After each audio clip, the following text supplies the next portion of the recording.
Stop right now. Just stop what you're doing and look at yourself. Not in the mirror. Look at your life. Look at the choices you've made. Look at where you are right now versus where you told yourself you'd be. Are you proud of that? Because if you clicked on this video, you already know something is wrong. You didn't find this by accident. Something inside you is screaming. Something is tired. And that part of you, that's the only part worth listening to right now. So sit down and don't you dare walk away. Let me tell you something nobody else is going to tell you. You are wasting your life. Not in a dramatic way, not with some big failure. You're doing it quietly, day by day. Snooze button by snooze button, scroll by scroll, excuse by excuse. You wake up tired, not because your body's broken, but because your mind has been in retreat for years. You had dreams, real ones, big ones. And somewhere along the way, you made a deal with yourself. You said, I'll start Monday. You said, this isn't the right time. You said, I'm just not that type of person. Think about the last week of your life. Seriously, what did you do with it? How many hours did you give to things that don't matter? How many hours did you steal from your own future to feel comfortable in the present? You watched other people build things. You watched them from your couch. You liked their posts. You admired their discipline. And then you told yourself, must be nice. They probably had advantages I didn't. That thought, that's the poison. Average is not a place you arrive. It's a place you choose every single day. It's the choice to do just enough to coast, to stay in the lane where nobody challenges you and nothing hurts, and you've been choosing it for so long it feels like home.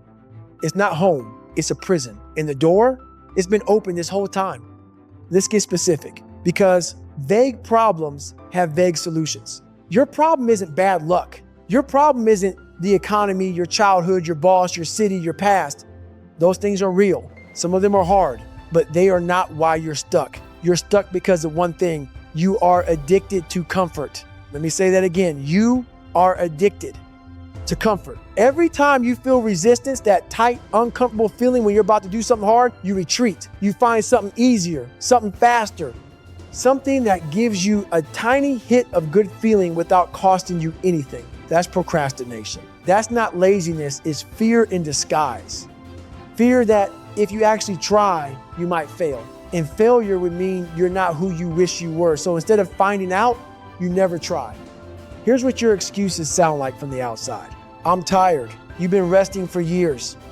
I don't have time. You have the same 24 hours as every person you admire. I'll start when I feel ready. You will never feel ready. Nobody does. It's not the right moment. There is no right moment. There is only now. These aren't reasons. They're escapes. And every time you use one, you get a little more comfortable with giving up. The real problem is that discomfort terrifies you. Not physical pain, though you avoid that too. I'm talking about the discomfort of hard work, the discomfort of being a beginner, the discomfort of not knowing if it's going to work. You've built a life around avoiding that feeling. And that avoidance has slowly, quietly taken everything from you. Your energy, your belief in yourself, your momentum, your identity. As someone who does hard things, you've traded all of that for the ability to feel okay right now, in this moment, at the expense of every future version of yourself. Now, I'm going to tell you the hardest thing you'll hear today. Nobody is coming. There is no one coming to fix this. No mentor who's going to appear and hand you the answers. No lucky break. No right situation. No alarm that's going to go off one day and make everything suddenly clear. This is it. Right now, this moment, this uncomfortable, ordinary, unremarkable moment is where your life either turns or doesn't, and it's entirely on you. I know that's not what you wanted to hear. You wanted someone to give you a strategy, a system, a secret, something that makes the hard parts easier. But here's the truth. The hard parts don't get easier. You get stronger.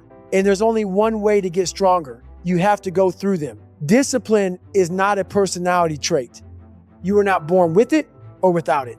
Discipline is a practice. It's a war you fight with yourself every single morning. And most people lose that war before they even get out of bed.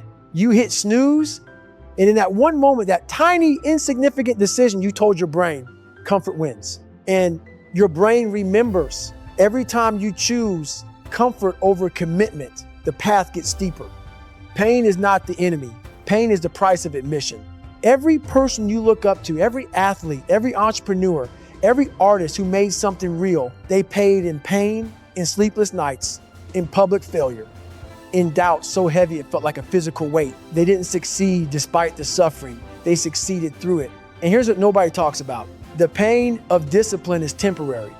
You do the hard thing. It hurts, then it's over. And you're different on the other side. But the pain of regret, that's permanent. That's the weight you carry for the rest of your life when you look back and realize you had more in you. You had more capacity, more potential, more fight, and you never used it. Which pain do you want to live with?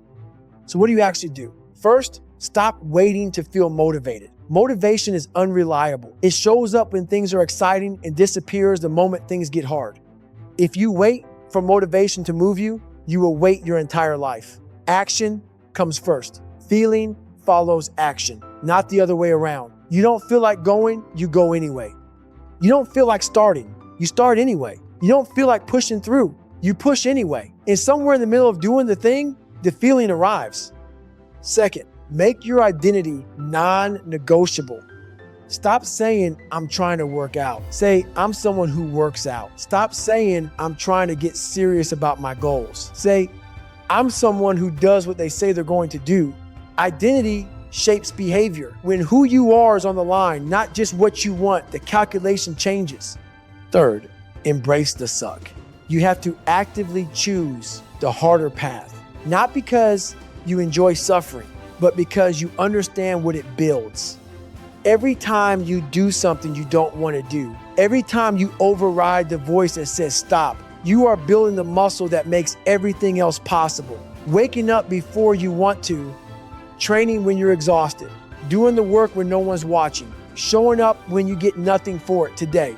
That's the work, not the visible stuff, not the results, the invisible hours that stack. Fourth, measure in days, not feelings. You don't have to win every moment. You have to win the day. Did you do what you said you were going to do today? Yes or no? That's the only question that matters. Not did I feel good doing it? Not was it perfect? Not did anyone notice? Did you do it? Yes or no? Stack enough yes days and your life will look unrecognizable in a year. Now let's talk about the real battle. Because the gym is easy once you understand the mind, the external stuff, the early mornings, the hard training, the long hours that's uncomfortable, but it's concrete. You can see it, measure it, get through it. The real war is happening inside your skull. That voice, you know exactly which voice I'm talking about. The one that says, what's the point? The one that says, you've already failed too many times. The one that says, people like you don't achieve things like that. The one that appears right when you're making progress and whispers, who do you think you are? That voice has been running your life, and it's clever. It sounds like logic. It sounds like self-awareness. It sounds like you're being realistic, but it's not realistic. It's a defense mechanism, and it will never stop. Here's the thing nobody tells you. The voice doesn't go away when you get stronger. It just gets quieter, and you get better at not obeying it. The people you think have it figured out, they hear the voice too. Every single day, they just stop negotiating with it. Because when you negotiate with weakness, weakness wins. You have to go to war with your own mind. Every morning, every time you feel like quitting, every time you hit a wall and the easy path is right there calling you, that moment, that exact moment of friction is the moment your life changes or doesn't. Most people choose comfort at that moment and they tell themselves they'll be braver next time. But next time is built on this time. And the time before, if you always break at the wall, you will always stop at the wall. You have to learn to run at it. Not recklessly, not without strategy, but with the understanding that the wall is not stopping you, it's revealing you. The wall shows you what you're actually made of. And right now, you don't know what you're made of because you've never really tested it. That should terrify you and it should make you furious because somewhere inside, you buried under years of choosing the easy path, there is something extraordinary waiting to be forced out. It will not come out gently. It will not come out when you're comfortable. It only comes out under pressure. underweight, under resistance. So here's where we are. You came to this video looking for something, maybe motivation, maybe answers, maybe a reason to finally move. Here's your reason. You're running out of time. Not in a morbid way, in a real way. Every day that passes without you becoming who you're capable of being is a day you don't get back. The version of you that trains, that works, that shows up, that keeps their word to themselves. That person is possible, but they require you to become someone you haven't been willing to be yet. Nobody is going to do this for you. Nobody is going to care more about your future than you do. Nobody is sitting somewhere hoping you figure it out. This is yours. This responsibility, this pain, this work, this failure, this fight, it's all yours. And that's not a burden. That's the most powerful thing about being alive.